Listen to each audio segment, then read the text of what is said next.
అలాగే ముఖ్యంగా నేను అనుకుంటుంది, నేను చేయదలుచుకుంటుంది ఎల్కేజీ నుంచి కూడా టిల్ పియూసీ ఆర్ ఇంటర్మీడియట్ దాకా +2 దాకా ఎడ్యుకేషన్ అందరికీ ఉచితంగా ఉండాలి ఖచ్చితంగా. ఇందాక మీరు మాట్లాడుతా కార్పొరేట్ కాలేజెస్ని బ్యాన్ చేయమంటే నేను అలా బ్యాన్ చేయడం కుదరదు.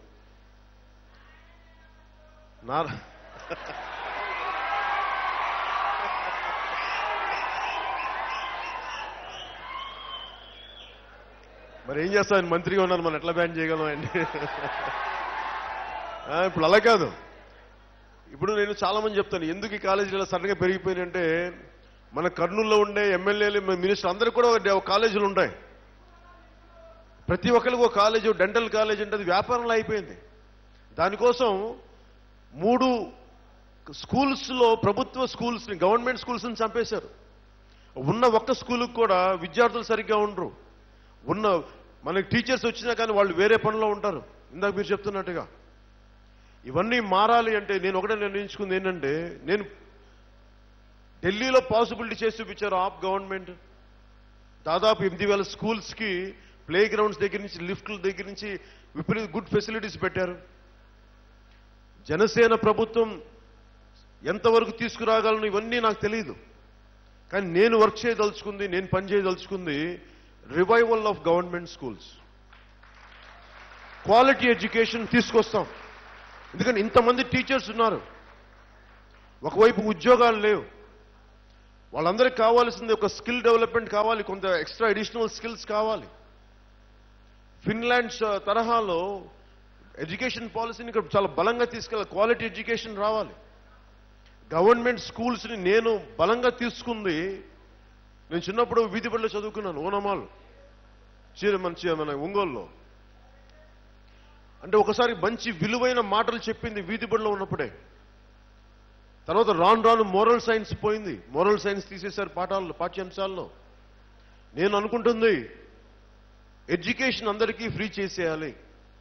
అలాగే మైగ్రెంట్ చిల్డ్రన్కి, ఎవరైతే వలసలతో వెళ్ళిపోతా పిల్లలు పాప ఎడ్యుకేషన్ సరిగ్గా ఉండదో వాళ్ళకి సరైన వసతులు కల్పించి వాళ్ళకి ఎడ్యుకేషన్, వాళ్ళకి బలమైన హాస్టల్ ఫెసిలిటీస్తో పాటు వాళ్ళు చదువుకునే పరిస్థితులు కూడా వాళ్ళకి తీసుకురావాలి.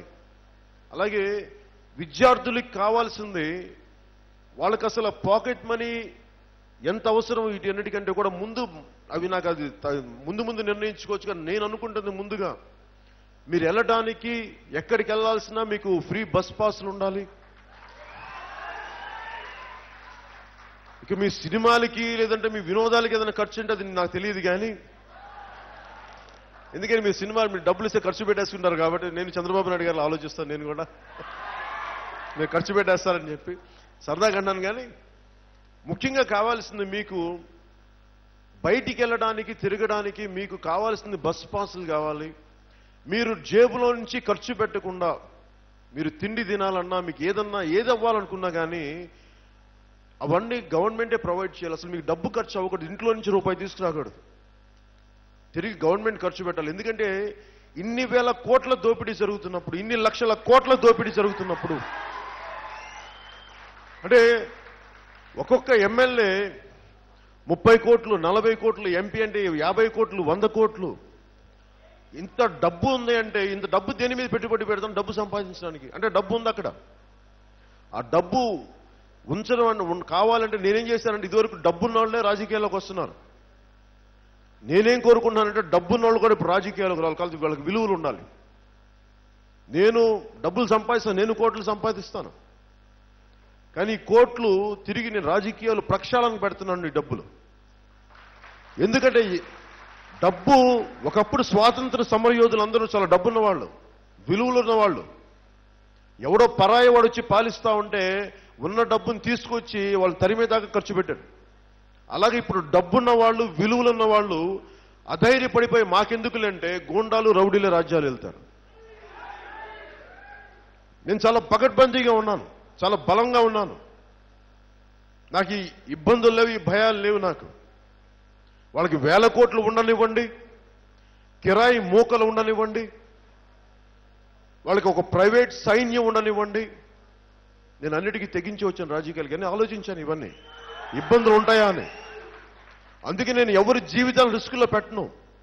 పోరాటం చేస్తే నా ఒక్కరితో చేస్తాను, నన్ను నమ్మి నాతో పాటు కొద్దిమంది చేస్తారు. ఎందుకంటే మీరందరూ బాగుండాలి, మీరు బాగా చదువుకోవాలి, మీరు విద్యా సంస్థలకు వెళ్ళాలి. అంతేగాని మిమ్మల్ని తీసుకెళ్లి రచ్చబండ కార్యక్రమాలకి ఇందాక మనం ఆ వెటర్నరీ విద్యార్థి చెప్పినట్టుగా మిమ్మల్ని తీసుకెళ్లి చదువుకోవాల్సిన వాళ్ళు మిమ్మల్ని రచ్చబండ కార్యక్రమాలు తీసుకెళ్తే మీరేం చదువుకుంటారు? అసలు వాళ్ళు చేయొచ్చా ప్రభుత్వాలు అవన్నీ? అందుకే నేను రాజకీయాలు మిమ్మల్ని ఎవరిని రమ్మని చెప్పను. మేము పని చేస్తాం, మీరు బాగా చదువుకునే పరిస్థితులు నేను కల్పిస్తాను. మీరు డబ్బులు సంపాదించుకునే పరిస్థితులు కల్పిస్తాం. మీకు ఏదో కొన్ని చిన్నపాటి స్టైఫండ్లు ఇచ్చేసో, లేదంటే చిన్నపాటి ఫీజు రీఎంబర్స్మెంట్ అని చెప్పేసో, అది సరిగ్గా ఇచ్చి ఇవ్వకుండా, అసలు ఫీజు రీఎంబర్స్మెంట్లే వద్దు, అసలు మీరు డబ్బులే కట్టాల్సిన పరిస్థితి, అలాంటి పాలసీలు తీసుకొద్దాం జనసేన ప్రభుత్వం ద్వారా. అసలు మీరు ఫీజు రీఎంబర్స్మెంట్ అనే థాట్ ఉండకూడదు. అలాగే క్యాపిటేషన్ ఫీ అంటే, నేను మా చెల్లిని చదివించాను ఒకసారి కర్ణాటకలో. చదివిస్తే క్యాపిటేషన్ ఫీ కట్టమన్నారు ఎన్నో లక్షలు. ఆ రోజున నా దగ్గర మా ఇంట్లో అంత డబ్బులు లేవు. నేను వెళ్ళి మాట్లాడాను, ఇందాక మీరు మాట్లాడితే నాకు తెలుస్తా ఉంది. ఇప్పుడు ఎంత ఫీజు అంటే 1 కోటి రూపాయలు, 2 కోట్లు, 2 కోట్లు అంటే చదువుకోవడానికి డబ్బులా? 1 కోటి రూపాయల ఎక్కడి నుంచి తీసుకొస్తారు? 1 కోటి రూపాయలు ఓకే, డబ్బున్న వాళ్ళు ఉండరు. What about middle class, lower middle class? కానీ జ్ఞానం ఉండి, స్కిల్ ఉండి, చదువుకునే మేధస్సు ఉండి కేవలం డబ్బులు లేక ఆగిపోతే మరి వాళ్ళందరూ ఎక్కడికి వెళ్తారు? నేను అనుకుంటుంది ఇలాంటి నిజంగా మేధస్సు ఉన్న వాళ్ళకి నిజంగా ప్రభుత్వం తీసుకెళ్లాలి ముందుకి. ప్రభుత్వం షుడ్ బేర్ ద ఎక్స్పెండిచర్, ప్రభుత్వం ఖర్చు భరించాలి. అందుకని ముఖ్యంగా ఎంత దూరంలో నాకు పాసిబిలిటీ ఉంటుందో తెలియదు, కానీ ఎన్ని సంవత్సరాల పాసిబిలిటీ ఉంటుందో తెలియదు, కానీ నేనైతే చాలా కమిటెడ్గా ఉన్నాను. అందుకే నేను ఎక్కువ మాట్లాడను. ఎందుకంటే ఎక్కువ మాట్లాడేసి తక్కువ చేయడం కంటే కూడా నా ఇష్టం తక్కువ మాట్లాడి ఎక్కువ చేయడాన్ని ఇష్టపడతాను. ఎందుకంటే నాకు ఇది నేను మార్పు కోసం వచ్చిన వాడిని, ఓట్ల కోసం వచ్చిన వాడిని కాదు. సో వాళ్ళ మాటకి నా మాటకి చాలా తేడా ఉంటుంది. అలాగే చాలామంది ముఖ్యంగా విద్యార్థులకి మీకు నేను చెప్పదలుచుకుంది, రాజకీయం అనగానే అందరూ కూర్చోబెట్టి చాలా విలువలు గల వ్యక్తులు రావాలి, మీ చుట్టుపక్కల విలువగున్న వ్యక్తులు రావాలి అంటే, వాస్తవాన్ని చెప్పాలంటే విలువన్న వ్యక్తులు ఎవరు లేరు. నిజంగా విలువన్న వ్యక్తులు దూరంగా అడవుల్లోకి పారిపోయారో, లేదంటే ఎక్కడో మారుమూల ఉద్యోగాలు చేసుకుంటున్నారు, వ్యాపారస్తులు అయిపోయారేమో, కానీ పాలిటిక్స్ రావడానికి ఎవరికి సిద్ధంగా లేరు. ఎందుకంటే ఈ రౌడీయిజం, గుండాయిజం తట్టుకొని, ఈ ఒత్తిడిని తట్టుకునే వ్యక్తిత్వం మనుషులు కోల్పోయారు. నేను కూడా సినిమా యాక్టర్ అనుకుంటానేమో, నేను ఎప్పుడు సినిమా యాక్టర్గా నేను అలాంటి వ్యక్తిని కాదు. నేను ఆల్ త్రూ మై లైఫ్, నా జీవితం అంతా నేను ప్రిపేర్ అయ్యాను, పాలిటిక్స్ కోసమే ప్రిపేర్ అయ్యాను. మీరు ఎప్పుడన్నా చూడండి, నా సినిమా ఫంక్షన్స్ చూసి నేను చాలా తక్కువ మాట్లాడను. నచ్చితే చూడండి, లేదంటే వదిలేయండి అంటాను. ఎందుకు ఆ మాట అంటానంటే, నాకు సినిమాల మీద మమకారం లేదు. నాకు నిజంగా విసుగుంది రాజకీయ వ్యవస్థ మీద. ఎందుకంటే ఒక్కొక్కళ్ళ ఆటోబయోగ్రఫీస్ చదువుతా ఉంటే, ఒక భగత్ సింగ్ స్టూడెంట్స్ యూనియన్ అనే పదం ఎందుకు పెట్టానంటే, భగత్ సింగ్ జీవిత చరిత్ర చదివితే అతను చనిపోయేటప్పుడు ఊహించాడు, భారతదేశం తాలూకు రాజకీయ వ్యవస్థ కుళ్ళిపోవడం ఆరంభమైంది. మనుషులు తప్పు జరుగుతున్నప్పుడు కూడా మనుషుల యువత మాకెందుకులే అని చెప్పి ఒకలాంటి నిస్తేజానికి గురవుతారు, పిరికితనం ఆవహిస్తుంది.